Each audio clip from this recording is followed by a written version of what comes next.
adik-adik semuanya, apa kabar? Semoga adik-adik semuanya sehat selalu ya.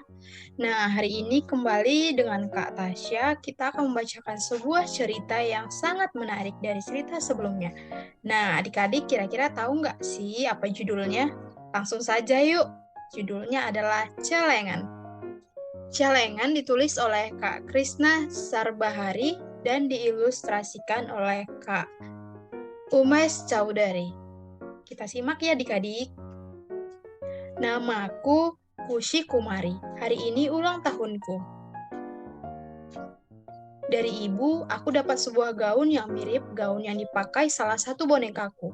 Dan paman menghadiahiku sebuah harmonika. Ayah meletakkan kotak besar di hadapanku. Karena gembira, aku langsung membukanya. Ini kuda dari tanah liat. Lihat, itu ada lubang. Oh, celengan. Apakah hanya ini? Aku sangat kecewa. Hadiah apa yang kau harapkan dari ayah, Kushi? Ayah bertanya. Berusaha sambil menghiburku. Mataku berkaca-kaca. Lalu aku bergumam. Kaos. Sambil memberiku uang. Ayah pun berkata, baiklah, kalau begitu, belilah kaos yang kau suka, nak. Namun, siapa yang menjual kaos malam-malam begini? Aku masukkan saja uangnya ke dalam celengan ya. Keesokan harinya, Kak Banu berkata kepadaku, berikan aku 10 dari uang yang ayah berikan kepadamu, Kushi. Aku mau beli camilan hari ini. Bagaimana caranya? Uangnya sudah ada di dalam celengan. Seruku. Ibu terkekeh mendengar jawabanku. Aku mulai memasukkan semua uang recehku ke dalam celengan. Ternyata ini cara yang efektif untuk mengamankan uangku dari Kak Banu. Ayah terkesan, bagus nak. Kau sudah mau memakai celengannya. Mulai sekarang, berapapun yang kau masukkan ke dalam celengan, ayah akan masukkan uang sejumlah itu juga.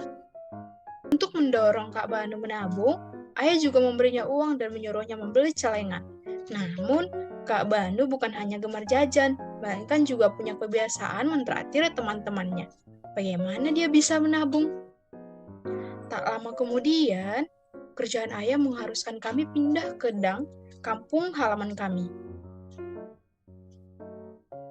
Oh, karena ada festival Megi, desa pun jadi meriah. Di rumah, semua orang termasuk seperti kakek juga sangat senang melihat tarianku, sehingga mereka menghadiahiku banyak uang. Aku memasukkan semua lembaran uang dan recehan ke dalam celengan. Setelah festival Megi, aku pun mendaftar ke sekolah baru yang paling dekat dengan rumah. Di sekolah, aku punya teman baru. Kami duduk sebangku, namanya Anarkali. Dia tak punya ayah dan tak punya ibu. Dia tak punya ayah dan ibunya bekerja mencuci piring di sebuah restoran. Dia berasal dari keluarga miskin. Itulah yang kudengar dari orang-orang tentang Anarkali. Namun, aku merasa Anarkali hanyalah gadis biasa seperti aku. Pada akhirnya, kami menjadi sahabat. Walaupun sekolah telah seminggu berlalu, aku belum mendapatkan seragam karena aku siswa baru. Namun, mengapa Anarkali belum mendapatkan seragam baru juga? Tanyanya. Mungkin seragamnya seperti seragamku, masih di tukang jahit. Seragammu belum jadi juga, tanya aku. Tapi Anarkali diam saja. Ternyata dia tak mampu membeli seragam. Lalu, aku memutuskan untuk memakai tabunganku dari celengan untuk membelikannya seragam baru. Sesampainya di rumah, aku memecahkan celengan dan menghitung uangnya. Aku telah mengumpulkan lebih dari 1.000 rupiah. Aku memberikan ukuran badanku kepada penjahit, karena tahu bajuku akan pas di badan Anarkali. Esok paginya, aku bergegas ke rumah Anarkali. Aku serahkan seragam sekolah itu kepadanya, lalu berkata, ayo, cepat ganti baju ini. Kalau tidak, kita akan terlambat ke sekolah. Awalnya, aku merasa kecewa dengan celengan itu. Tapi sekarang aku justru merasa bersyukur karenanya. Nah, adik-adik, ceritanya kan sudah selesai nih. Adik-adik bisa tahu nggak sih apa makna cerita yang kakak bacakan tadi?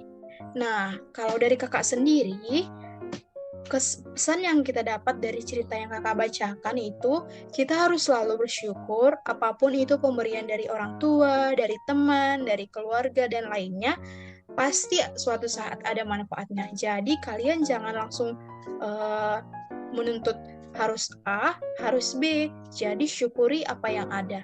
Sampai di sini ya cerita hari ini. Terima kasih. Sampai jumpa.